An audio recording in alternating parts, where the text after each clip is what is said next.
दोस्तों, तो आज हम इस वीडियो में जानने वाले हैं साधारण नमक के गुण। और वो भी कौन सा? रासायनिक गुण। भौतिक गुण हम जान चुके हैं पिछली वीडियो में अपने, और इस वीडियो में हम जानेंगे रासायनिक गुण। तो सबसे पहले रासायनिक गुण में क्या होता है? रासायनिक गुण हम किसका जान रहे हैं? सोडियम क्लोराइड का, यानी कि साधारण नमक का हम इसमें रासायनिक गुण जानेंगे। तो रासायनिक गुण का मतलब होता है कि जो सोडियम क्लोराइड है वो दूसरे पदार्थों में कैसे बदलता है। तो इस वीडियो में हम ये जानने वाले हैं रासायनिक गुण और साधारण नमक का उपयोग। तो चलिए सबसे पहले हम जान लेते हैं अम्लों के साथ अभिक्रिया।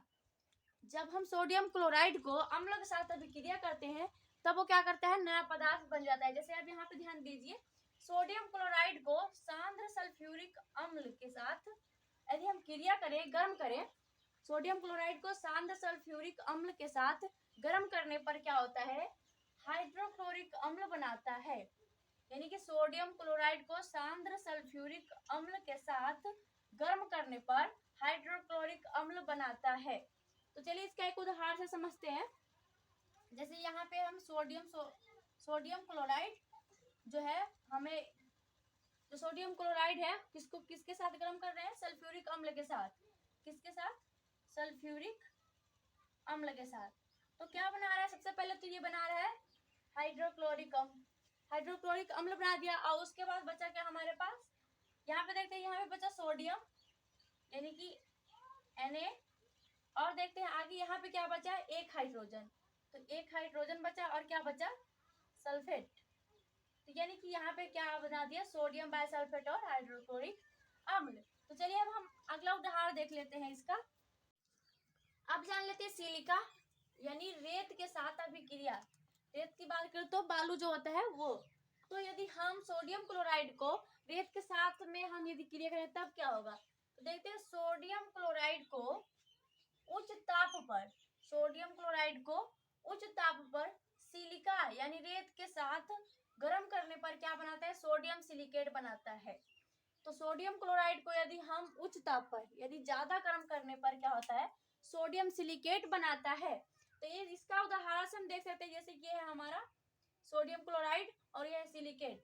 और उच्च ताप पर गर्म करने के लिए भी गर्म करेंगे तो क्या होगा? H2O का निर्माण तो होगा ही।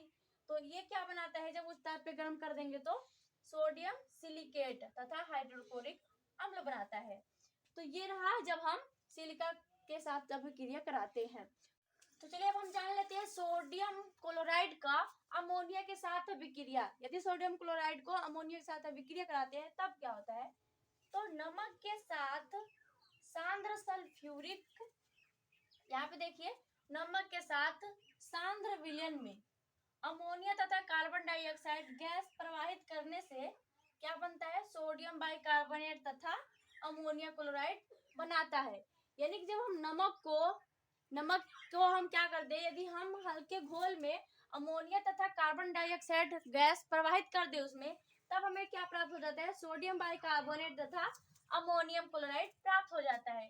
तो चलिए इसको हम एग्जांपल से समझते हैं। जैसे यहाँ पे हम ले रहे हैं NaCl नमक प्लस NH3 यानी ammonia plus carbon dioxide plus H2O। तो क्या बनाता है? तो दोस्तों यहाँ पे बनाता है सोडियम बाइकार्बोनेट तथा और क्या बनाया? Ammonium chloride. तो क्या बनाया है? Ammonium chloride. तो ये हो गया सोडियम क्लोराइड और सोडियम बाइकार्बोनेट तथा अमोनियम क्लोराइड, यानी अमोनिया के साथ जब क्रिया कराते हैं तो यह बनाता है। तो चलिए अब हम जान लेते हैं साधारण नमक का उपयोग। कहाँ कहाँ हम साधारण नमक का उपयोग करते हैं? तो सबसे पहले हम देख लेते हैं भोजन बनाने में। तो सबसे पहले तो हम भोजन बनाने में ही क्या करते हैं? साधारण नमक का उपयोग करते हैं। और उसके बाद हम देख लेते हैं दूसरा, मिट्टी के बर्तनों पर पॉलिश चढ़ाने में। जो मिट्टी के बर्तन होते हैं तो उस पे पॉलिश चढ़ाने में भी हम सोडियम क्लोराइड का प्रयोग करते हैं। और आगे देख लेते हैं मांस, मछली, मक्खन, अचार आदि को सुरक्षित रखने के लिए। जो मांस, मछली, अचार है इनको सुरक्षित रखने के लिए भी हम क्या करते हैं? नमक का प्रयोग करते हैं। अब ऐसा क्यों करते हैं दोस्तों? क्योंकि जो नमक होता है वो कीटनाशक होता है, कीटाणुओं को मारता है। तो इसीलिए हम मांस और मछली, अचार में कीटाणु ना लगे तो उसको क्या करता है? कीटाणु को मारता रहता है। तो इसीलिए मांस, मछली, मक्खन, अचार को सुरक्षित रखने के लिए भी हम इसका प्रयोग करते हैं। तो चलिए अब हम आगे देख लेते हैं। विभिन्न रासायनिक पदार्थ जैसे धामन सोडा और कास्टिक सोडा, क्लोरीन, हाइड्रोक्लोरिक अम्ल आदि बनाने में तो क्या करते हैं, जो रासायनिक पदार्थ होते हैं जैसे यहाँ पे कास्टिक सोडा, धामन सोडा, क्लोरीन, हाइड्रोक्लोरिक अम्ल, तो इन सारी चीजों को बनाने के लिए भी हम किसका इस्तेमाल करते हैं, सोडियम क्लोराइड का, यानी कि नमक का। तो अब आगे हम देख लेते हैं साबुन बनाने में इसका प्रयोग किसमें होता है, साबुन बनाने में भी इसका प्रयोग करते हैं। तो जो साबुन हम यूज करते हैं इसमें भी इसका प्रयोग किया जाता है। और आगे देख लेते हैं सोडियम क्लोराइड कुल्फी आदि को जमाने के लिए बर्फ के साथ मिलाकर हिम मिश्रण बनाने में, यानी कि जो कुल्फी होती है या बर्फ जमाने के लिए भी हम क्या करते हैं, सोडियम क्लोराइड का इस्तेमाल करते हैं। जिससे कि हम सोडियम क्लोराइड को बर्फ जमाने के लिए इस्तेमाल करते हैं, इसलिए करते हैं ताकि इससे जो होता है सोडियम क्लोराइड से बर्फ जल्दी ही जम जाता है। तो इसीलिए क्या कहते हैं, सोडियम क्लोराइड कुल्फी आदि को जमाने के लिए बर्फ के साथ मिलाकर हिम मिश्रण बनाने में भी इसका उपयोग होता है।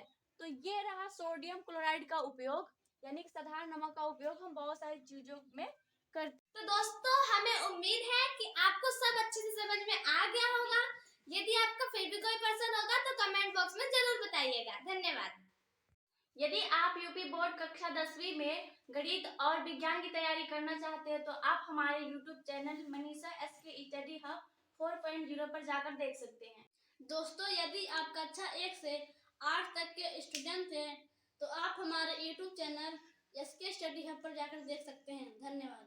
यदि आप यूपी बोर्ड 12 के स्टूडेंट हैं और यदि आपको हिंदी, अंग्रेजी और नागरिक शास्त्र साथ ही भूगोल विषय की तैयारी करनी है तो आप आरती एसके स्टडी हब 3.0 पे जाके देख सकते हैं। तो दोस्तों यदि आपको यूपी बोर्ड 10वीं में इंग्लिश, हिंदी और सामाजिक विज्ञान की तैयारी करनी है तो आप हमारे YouTube channel SK study hub 2.0 पर जाकर विजिट कर सकते हैं। Thank you. तो दोस्तों हमारे